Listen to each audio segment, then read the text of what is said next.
প্রথমবারের মতো মুস্কানের আজকে সাম্পানে ওঠা হইলো। সাম্পান কথাটার সাথে অ্যাস্থেটিক একটা ভাব আছে। অন্যরকম একটা ফিল আসে যে একটা নদী, একটা সাগর এরকম একটা ভাব আসে যে আগের দিনের কিছু একটা। যাই হোক, মানে ভিউটা খুবই সুন্দর ছিল। তো মুস্কান ইঞ্জিনের আওয়াজের কারণে ঘুম থেকে উঠে গেছে। আর এইদিকে আমরা সবাই হচ্ছে গিয়ে কর্ণফুলী নদীটা পার হইতেছিলাম সাফিনদের বাসায় যাওয়ার জন্য। আর সুপ্তি আর সুরভি আপু ঘুরতে গেছে, কিন্তু মাসুম ভাইকে নিয়ে যায় নাই। কারণ হচ্ছে গিয়ে গাড়িতে জায়গা হয় না, এই জন্য আমাকেও নেয় নাই। কি আর করা, কারণ হচ্ছে গাড়িতে স্পেস ছিল না। তাই আমরা হচ্ছে গিয়ে এই দিক দিয়ে যাচ্ছি। এই তো কথা বলতে বলতে বিয়ে বাড়ি কিন্তু আইসা গেছে।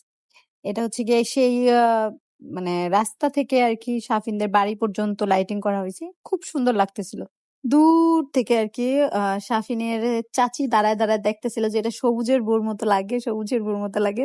যখন বুঝতে পারছি যে এটা আমি, তখন তাড়াতাড়ি আইসা আমার হাক করলো আর বললো কেমন আছি।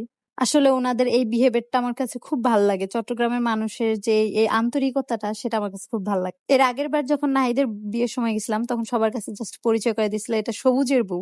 কিন্তু এইবার সম্পর্কটা অন্যদিকে মোড় নিছে। এখানে সবার সাথে পরিচয় করে দিছিল যে বিয়াইন হিসেবে, মানে বউর মামি। আগের থেকে খোলাখুলি করিনি। আসসালামু আলাইকুম। কেমন আছেন? আছি ভালো, আপনি কেমন আছেন? এই তো আলহামদুলিল্লাহ। বাসার লাইটিং এর কাজ এখনো পুরোপুরি শেষ হয় নাই, মানে লাইটিং এর কাজ আরো বাকি আছে। আসসালামু আলাইকুম, কেমন আছেন? তারপর উঠে গেলাম হচ্ছে গিয়ে দোতলায়। এর আগের বার নাহিদের বিয়ের সময় নিচ তলায় ছিল, তো এখন হচ্ছে গিয়ে উপরে চলে গেছে ওরা সবাই। তো এখন হচ্ছে গিয়ে ঘরের মানুষদের সাথে সাক্ষাৎ করার পালা। তো আমরাও ডিরেক্ট কি উপরে দোতলায় চলে গেছি।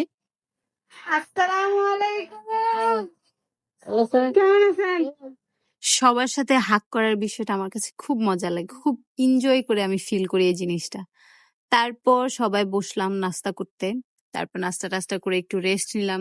তারপর ভাবি কইলো চল নিচে যাই, সবার সাথে একটু দেখা করে আসি, একটু উর্মিদের বাসায় যাই। আমি বললাম চলেন দেখা করে আসি। তারপর নিচে গিয়ে সবার সাথে একটু কথা বললাম, দেখা করলাম, লাইটিং এর কিছু শট নিলাম। তারপর হচ্ছে গিয়ে এখন যাইতেছে উর্মিদের বাসায়। উর্মিদের বাসায় গিয়ে এখন হচ্ছে কিছুক্ষণ আড্ডা দিলাম, গল্প করলাম। তারপর হচ্ছে গিয়ে আবার বাসায় ফিরে আসছি। তারপর সুপ্তি আপু অ্যান্ড সুরভি আপু এরাও চলে এসে, আর বিআইনেরা অপেক্ষা করতেছিল তাদের বিয়ের জন্য। ওই তো তাদের বিয়ে চলে আসছে।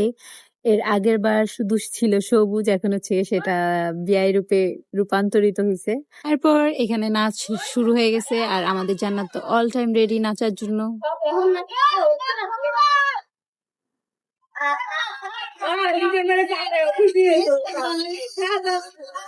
নাচ টাচ দেখে খাওয়া দাওয়া কমপ্লিট করে তারপর আমরা ব্যাক করলাম হচ্ছে গিয়ে ভাবিদের বাসায়।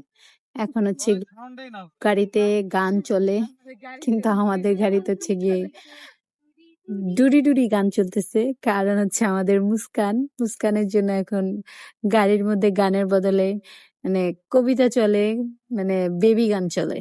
আর মাশাল্লাহ আমাদের মুস্কান কাশেম ভাইয়ের কুলে বসে বসে এনজয় করতেছে সেই ডুরি ডুরি গান, গাড়ি দেখতেছে। ডুরি ডুরি গান শুনতে শুনতে আমাদের বাসায় পৌঁছায় গেলাম। এখন হচ্ছে গিয়ে ঘুমাইয়া যাওয়ার পালা। সো আজকের মতো এখানেই ব্লগটা শেষ করছি। আল্লাহ হাফেজ।